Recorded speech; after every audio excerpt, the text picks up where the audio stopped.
What's good, y'all? Hope everybody's well. And as always, like I say, I hope you're smoking well. Ain't no bullshit. So, today's video is going to be on the topic of business relationships and keeping it 100. Keeping it solid with the people that you start business with and following through on your word, following through on what you started. So, with that said, we're going to get right into it. What we got here is Tank on Z. This is a strain that was bred by Archive Seed Bank. It was hunted and selected by me. Here is my version. I just showed you the Voyage Bloom version. That's mine. Anyway, let's get to it. So, let's just start here. Tank on Z is Original Z crossed to Dosey 18. It has a similar genetic to the Moonbow, but it is not the Moonbow. For anybody that's getting it confused and fucking up, the idea that it is the same genetic, it is not. And if you know anything about genetics, you know that there are many different representations of a genotype. That would be a phenotype, correct? So if 10 different people order a pack of seeds of the same exact genetics, it doesn't mean that they're going to find the same representation that I have, right? So, with that being said, this is a Original Z crossed to the Dosey 18. It is a different genetic, all in all, than a Moonbow. And my representation of what I found was popped out of 36 seeds. And this was my selection. I have been running this since 2023 in the beginning of the year. So coming up in January of 26, it'll be a 3-year journey with the Tank on Z. Now, what I want to mention is, after me dialing in this strain and perfecting it over the course of 2 years, I was contacted by Brandon at Voyage Bloom to do a collaboration project. So, if you know me, I'm not one to really collaborate. Not in terms of me sharing my genetic with another grower. I find it a very tricky situation when anybody does that, because you are putting your reputation on the line.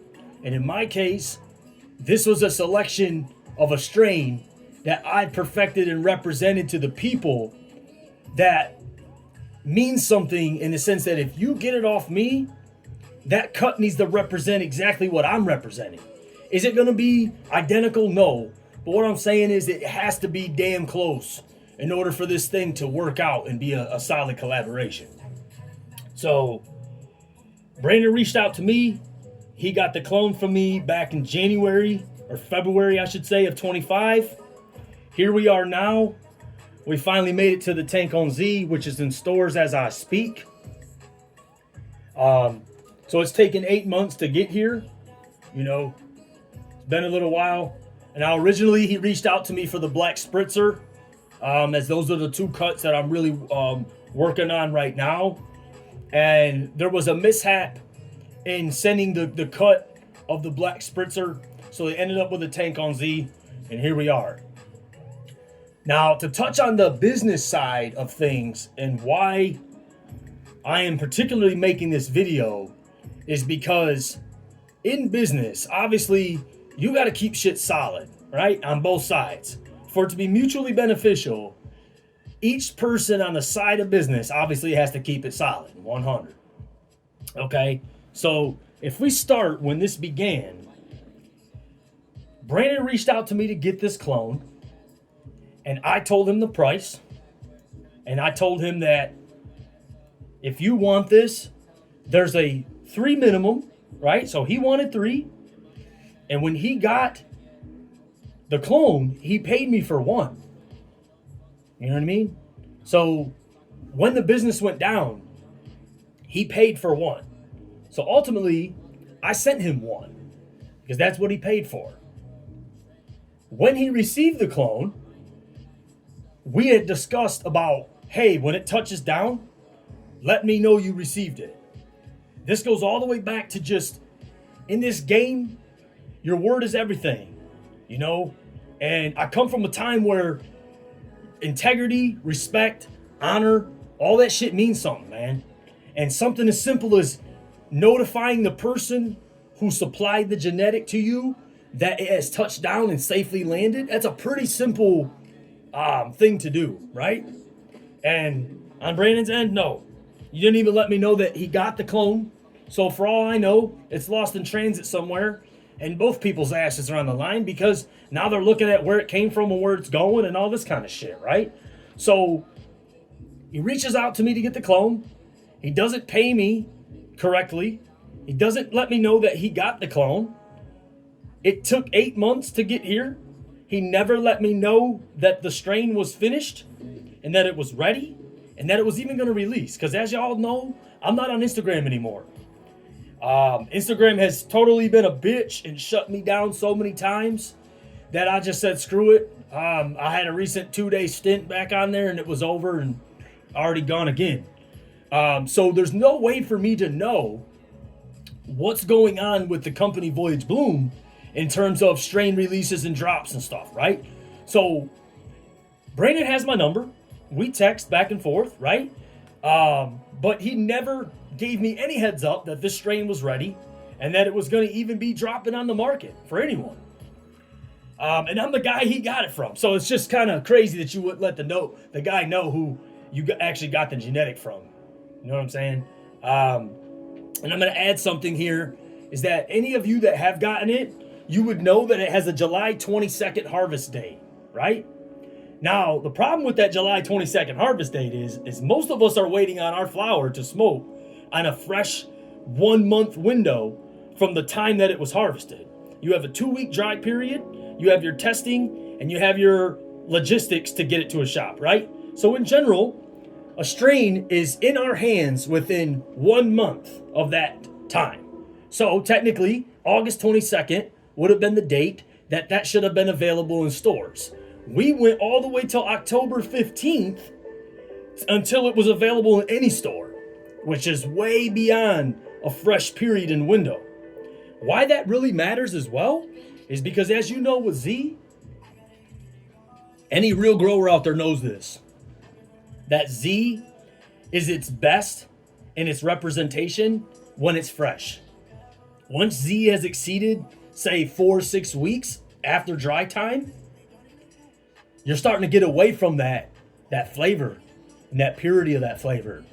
Not only that, but I want to mention this. When I provided that clone to him, I told Brandon specifically, look, bro, I've been dialing in this strain for 2 years, and I've worked on it so much that I've harvested at every date imaginable. From 49 days, 53 days, 56 days, 65 days, 70 days, and beyond, right? Not only that, I've tried different methods with it and the different harvest dates. The best harvest date to get that profile that represents that heavy Z candy with that gasoline back end is day 49. And I've done that multiple times and harvested at day 49 to know that that's the best flavor representation you're going to get. I mentioned that because he did not harvest it on day 49. I could tell just by looking at the buds and the images on his Instagram that you let that go way too long. So that's another piece that if you got the person who the cut came from, who's giving you these tips and advice on how to perfect that strain, and you neglect what they tell you and just do your own thing, that's fine, but you're not going to represent that cut the way I am. So of course, I went out and bought it. As you know, I got the Tank on Z, and to me, it is not like mine. My Tank on Z is a whole different beast. You know? You look on the back of this bag. Let me just read this to you real quick, folks. The back of this bag, on the attributes of the terpene profile, states banana, mint, cream, and orange. Now, if you know Z, there ain't no banana in that shit. I'm sorry. There's no banana in Z, okay? So to have mint on there, banana, cream, all that, it's like, bro, that's not it. I'm sorry, I don't know how to tell you. That's not it. So like I say, if I'm going to share my genetic with you and my cut with you, I hope you can do it justice and represent us both well so that you look good and I look good. It's a mutual thing, you know? So what I hope is that you're running that back and that you listen to what I'm telling you and you harvest it on day 49. Do not let that shit exceed 56 days. Once you're in 60 plus days, you've ruined that terpene profile, bro. I would think you know about that. But if you got SOPs, which here's a flaw of most of these commercial grows.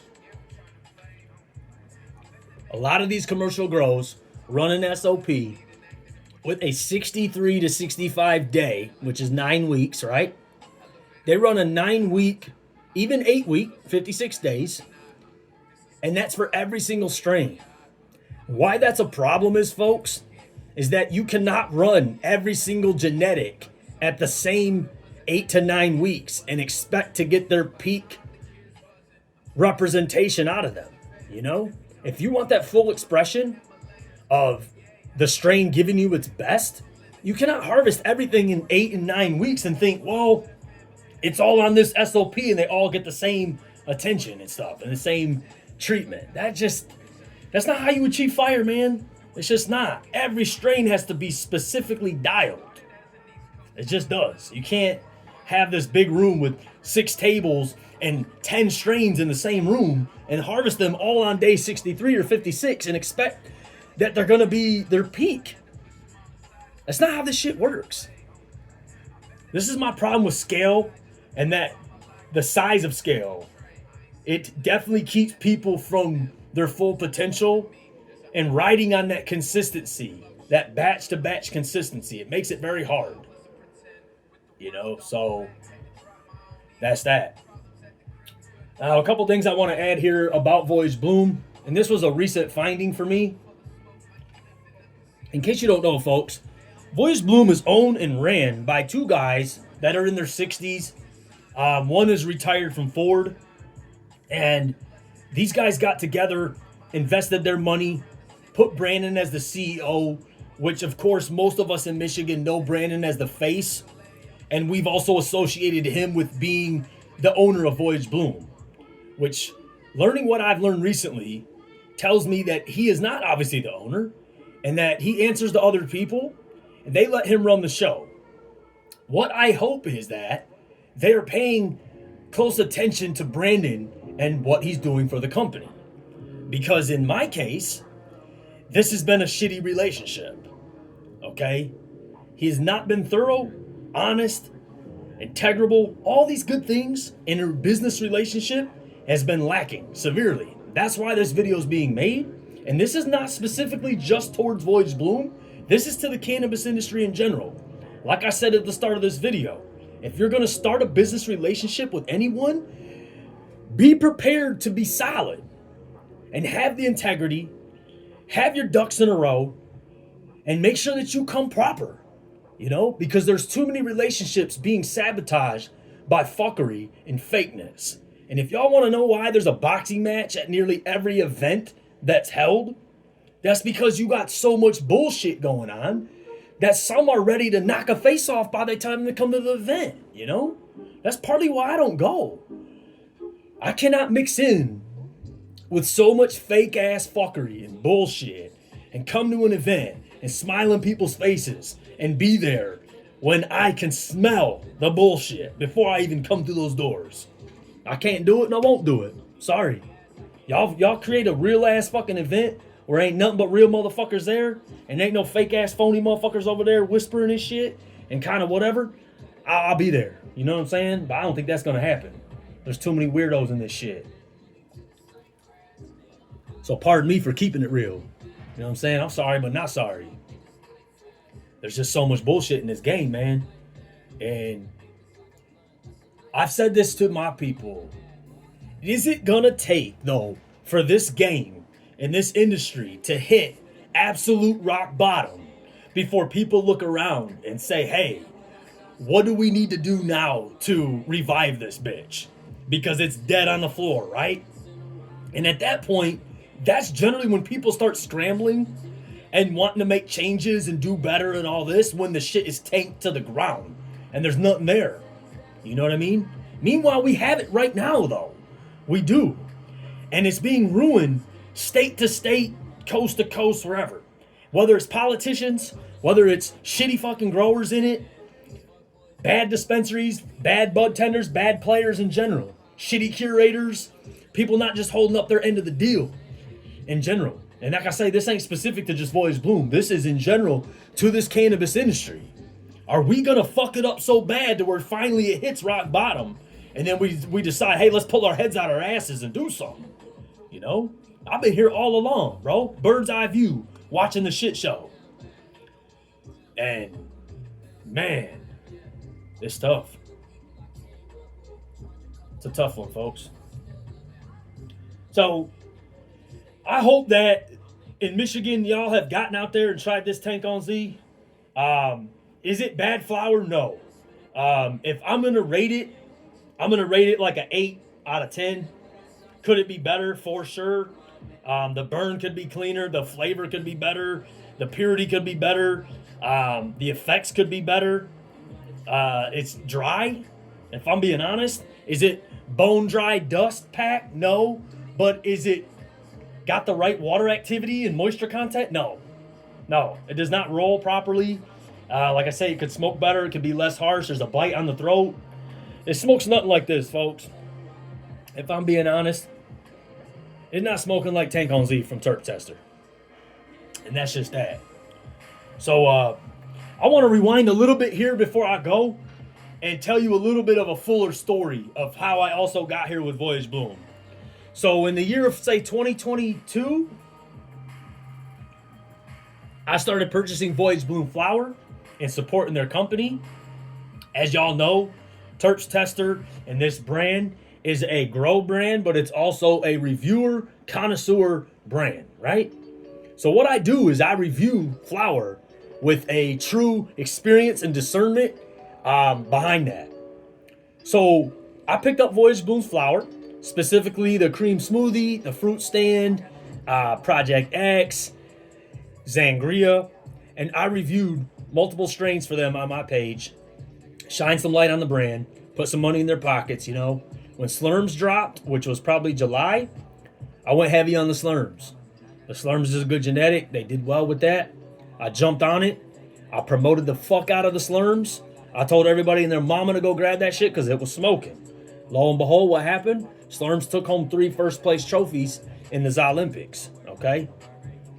So I further continued to support that brand. After my prediction, I even told anybody that I knew that smoked that, hey, Slurms is going to take that Olympics, and sure as fuck it did. So the relationship continues. I keep supporting Voyage Bloom. I do reviews. I promote their brand, pretty much free marketing, and put money in their pockets, right? So we flash forward all the way to 2024, let's say. And Brandon had a guy working for him named Zach. And Zach was a young kid, quite immature in my opinion, and was always bullshitting.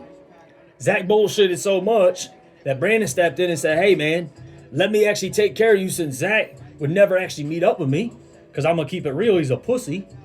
And since he would never meet up with me and he was on that scared ass shit, Brandon's like, hey, bro, I'm going to handle this myself and I'll take care of you. So instead of Brandon actually meeting up with me, he didn't meet up with me just like Zach did. Brandon said, hey, man, you got an address? I'll send you something. So he sends me something. And in that box, there's like 2 gram samples. Everything was a bag with like 2 grams in it. One little piece of tape across the box, barely shut, with the name on the address wasn't even the correct name. Some random ass name. Bro just did this random goofy ass package sent to my private residence. Which, again, you already know. If you go to the street and the code on the streets, you don't do shit like that. You just don't do shit like that, bro. And that's what he did. It was a smack in the face to say the least. So, through all my support and all the time I've given to this guy and this brand, that's the return favor that I get, was that little bitch ass box in the mail, like it was.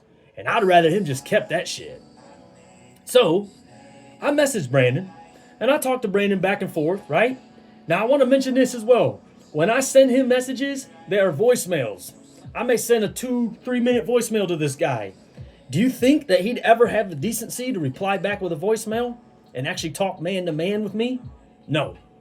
All Brandon could do is type messages. Instead of ever actually talking to me on the phone like a real man, all he ever do is type messages.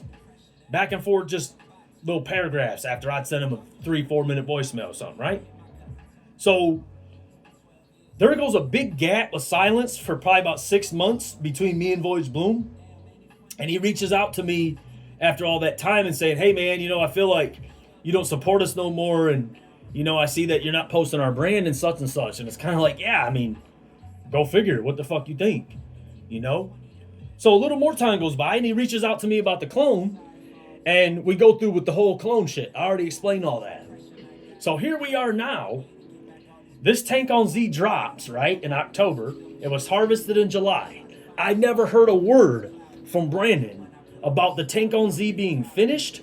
He didn't hit me up to QC it, to give any feedback, nothing.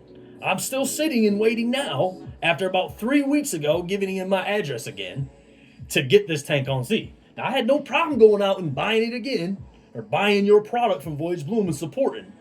But when the guy who you got the cut from, you can't even send him a jar of flour to give the feedback on? Come on, bro. That's why I'm here. You know what I'm saying? Bad business. Bad fucking business, man. It is what it is. But here I am, and I'm going to explain it to y'all, and I want y'all to know. I think there's a lot in Michigan that already don't support Voyage Bloom. They've been there, done that. They've had stuff. They're not impressed. I see it all over Reddit. Some of you are on board. A lot of you aren't. And I'm just here to make this video to give some clarity to the state of Michigan and beyond of my personal experience with Voyage Bloom. It may not be yours, but I'm guessing if this is the kind of shit he pulled with me, then I'm guessing he'll pull that kind of shit on a lot of y'all. The homie Greasy, shout out, bro. He's gotten a lot of cuts from Greasy. And I hope that he treated Greasy better than he's treated me. So, with that said, I'm probably going to wrap this up now. And leave it at that. Like I say, bro, when you start business, make sure you're solid. Don't come out here trying to do bad business with people and think everything's going to go smooth and it's just going to be okay. Especially with me.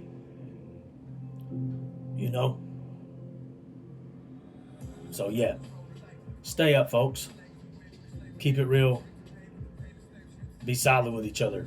There's already enough fuckery in this world. We don't need to add to it. You know what I'm saying? So I want to finish it up with, to the future for Voyage Bloom. I hope that you dial this in and that you drop it on Michigan with a fresh batch, not a 2-month from harvest date batch, and that you get it to the people fresh. You harvest it when I told you to harvest it, and you have that diligence, man. Represent that strain right. That could be some of the best shit you got on your whole fucking lineup. So, you know what I'm saying?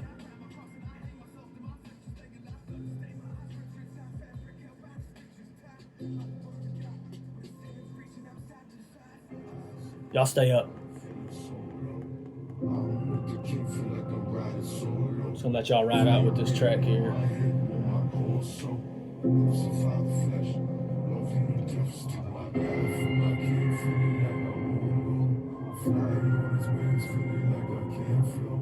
Fire rain on my head, on my cold soul. Crucified the flesh.